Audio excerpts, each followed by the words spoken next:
program today. It is Sunday, and it's Sunday Politics live on Channels Television.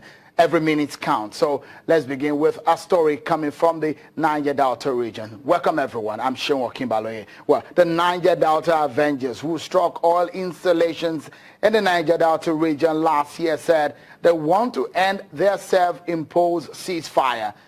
So they have vowed to resume what they call Operation Show No Mercy, quote and unquote, in the region. Okay. In plain language, this is what it means. Attacks on installations will lead to low output, and low output can make the country go broke or have shortfalls in its revenues, and the snowball effect continues. Don't forget, this is perhaps the highest that we have gone in terms of the global price of oil since it went to a dip, just about $60 per barrel. That's what is being sold globally now. Well, let's look at the issues. Nigeria suffered a serious economic misfortune in a quarter century. That was after oil prices and output fell in 2016. The government said they lost $7 billion in revenue due to attacks on installations. Tonight, let's get a sense of what is really happening in the oil-rich region of the country, where the nation's wealth is gotten from. What are the youths talking about, and what is the way forward? So many voices in that region. The Niger Delta Avengers, so many of them. Well, tonight I have the Secretary General of the Ijaw Youth Council, Alfred Kemapado, here with me in the studio. Thank you so much for joining us on the program. Thanks for having me, Sean. What again could have caused what we have seen as a resurgence of agitations in the Niger Delta region? Basically, I wouldn't want to exactly say this is what has caused it, but obviously from what we know, I think is the body language and the insincerity of the federal government towards what she had promised in the process of trying to rebuild the Niger Delta and the peace process. You may recall that when the Avengers started, whatever it was in the past, there were negotiations that went on to the extent of the vice president, in the capacity of an acting president, came to the Niger Delta, made promises. Top of it was the relocation of the IOCs to the Niger Delta and trying to roll out a development plan for the Niger Delta. This was championed by PANDEF and a whole lot of people. But days have gone by, weeks have gone by, maybe about a year, and the presidency seems not sincere to all of these promises. So, they seem not sincere. Yeah. A lot of the issues look to me like, or perhaps the promises. For example, the Ogoni cleanup, the issue of the relocation of the IOCs, the establishment or the launching of the university in Ekeroko. So a lot of these issues are not something that you snap your finger and they will start the following day. The injection of billions of naira to stimulate the economy and development in that region, they do not look like something that will start in one day. Are the youths and the militants or those agitators impatient of the promises? Because it's just about a few months ago. Well, I can agree with you that it doesn't start in one day, but it doesn't also take this long to start. Like pumping in funds to start the university at Krankoko, which obviously has structures to kick off. It's not something that should take so long. The vice president has said that oil companies should relocate to the Niger Delta. Till today, we have not seen a memo. We have not seen any action oil companies relocating to the Niger Delta. So rather than begin to describe as things that are not starting in one day, that would be a kind of a lame excuse for the federal government. Things should begin to start as the federal government has said. For example, let me say, popularly, people will say that when America sneezes, the world catches cold. But here we have a presidency manned by a president that will tell multinationals who are technically working for one of the MDAs that relocate to the Niger Delta. And up till tomorrow, the multinationals are not even surveying where they have to relocate to, even when governors like Governor Dixon of Bayelsa State have given them land and everything. So you feel a whole lot of insincerity. Instead, the federal government is deploying soldiers and coming up with different operations called crocodile this or crocodile that, invading our communities. But those are not it's not only in the Niger Delta, those operations exist. Well, those operations, whether it takes place only in the Niger, in some other... now, like what you rightly said, it's not only in the Niger Delta. That's summary of what I'm saying, that it doesn't make it right. The federal government should concentrate on moving in operations into the Niger Delta that develops and sustains the peace. Why don't you move an operation like Operation Singapore? Go there and develop it. Why don't you move in an operation like Operation Rolling the Caterpillars and begin to cause massive... Because, Shehu, you need to understand one thing. Let me just throw this.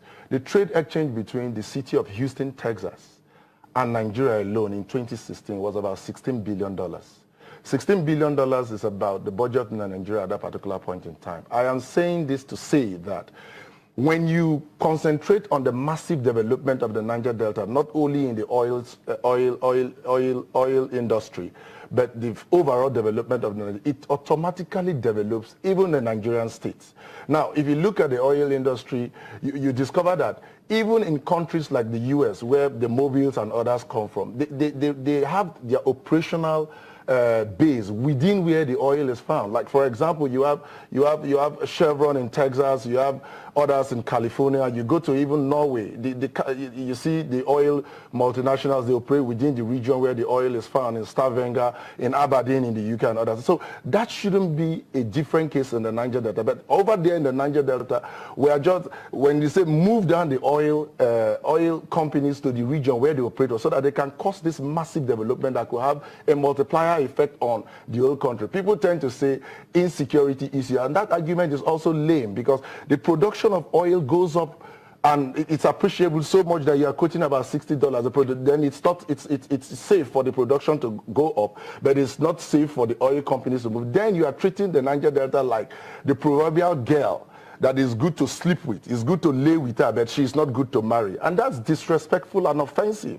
That is what we are saying. So what we are saying in summary is, if the place is safe enough for you to up the production of crude oil, it's also safe enough, as we can see, as the crime records show, even in the police diary. The Niger Delta is not as bad as other regions. It's just a deliberate political demarketing of the region, and that is totally unacceptable. Under this administration, or because, I mean, the problems of the Niger Delta is not, you can't pin it to this administration. They've been way, I mean, the activists in the Niger Delta, they've been singing, they have been agitating since I ever knew myself. And it shows that these issues have always been there. But in truth, if you say you're a leader of a section of that community, if you will say in truth, have you seen truthfulness in what this government has done so far compared to other governments? I don't see the sincerity in what this government has done. I've just mentioned it here. This government came to the Niger Delta, had different meetings, made so many promises they are breaking till today. Top of the promises is that oil companies were going to relocate there. That's a presidential pronouncement. We are talking about a presidential pronouncement, and here we have an impotent presidential. That should bother you. No, so there's nothing. There's no sincerity. If I may ask you, you mentioned all of these, but you've probably not mentioned the fact that there was a timeline even before this government came in that some of the benefits accrued to the ex-militants are going to be stopped by 2015. This government said they wouldn't do that. Now, let me tell you, isn't that a sign of sincerity? No. To even reduce the benefits accruable to the region, to benefits to ex-militants, is disrespectful. What we are talking about is this. No, it was a part of the pact of the ceasefire during the Yar'Adua government. Now, government is a continuum. You must realize that. What we are trying to say, like you stated here, that the agitations didn't start today. That's the more reason the agitations should stop as soon as yesterday. What we are trying to say, and what we will continue to say, is that develop the Niger Delta. That is why when the conversation for the restructuring of the country, we can buy into it. The reason is this. When you begin to develop the Niger Delta, like I have stated here, it has a way of also developing the Nigerian states. Because in the oil industry, it's not just those from the Niger Delta that work there. People from all walks of life, Hausas, Yorubas, Igbos, and every other tribe work there. But what we are saying now is that now in the areas of development of the region that produces this, don't leave it that fallow. Don't leave it that degraded. Shehu, let me tell you something. Recently, a document leaked. The federal government was compelling oil multinationals to contribute about $100 million per year to the funding of the development of the Northeast. And the Niger Delta has never received that kind of benevolence. Now, let me tell you something. That's a report. That's a the report has not been debunked by anybody from the presidency. So about 10 oil multinationals will be about $1 billion. And we are there. Now, you may want to argue that, yes, they are sending it to go and rebuild the devastated Northeast, where Boko Haram has devastated, which we sympathize with. My dear Shehu, the oil degradation and the explorative activities and the attendance consequences are killing and have killed more people. It looks so much that, in fact, what I wanted to say, you begin to ask, why would they think that they can give so much attention to the development of the Northeast and not give even more attention when you say this administration? Okay. And not even give more attention. It looks so much that this time around, the agitations, does it look like an empty threat? Well, I will not speak for the Avengers because I'm not their spokesman. But however, let me make it abundantly clear that as a people, we are more determined to develop ourselves, to contribute to the total development of Nigeria more than ever before. And we will go about it legitimately and seriously. Do you think some of the times that some of the agitations are political? Every agitation is political and economical. So because, this one is different. Well, I mean, I'll put it in perspective now, because it looks so much within the political sphere that when some of the agitators speak, they speak because of some political backing. And when you hear some of these issues come up at a certain time where there are court cases here and there, and you see some issues happening around, you hear some of the agitators again speak. So it makes some critics say, maybe the agitators are just being sponsored by some political heavyweights. Shehu, I get your point. But the point is that you need to concentrate on the political economy of the violence in the Niger Delta. So maybe we should ask the question this way. Could it be that there is a cabal in this country, and there are a group of people who benefit massively from the violence in the Niger Delta, and they instigate it at all times? Because let me tell you something. Like you know, when there is war in Sierra Leone, diamonds go cheap. When there is war in Rwanda, somebody sells more ammunition. So when there is problem in the Niger Delta, probably there are some security agencies and people somewhere who go in there in the name of quelling this crisis with fat budgets. And if that is the case, it is the responsibility of the federal government to ensure that that is nipped on the bud. Because, see, Shehu, what we are requesting as a people from the Niger Delta is massive development of the region that produces the golden egg.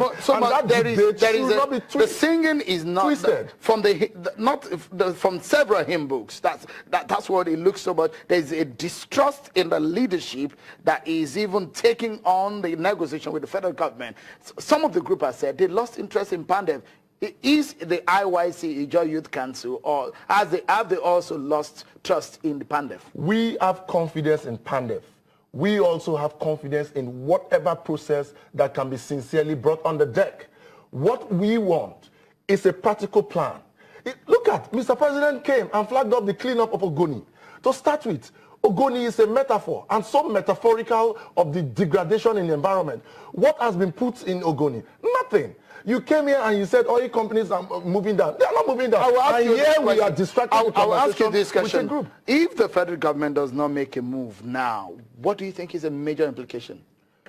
I think the major implication, if the federal government does not make a move now, the implications are far from what we all hope for. And I don't pray for that.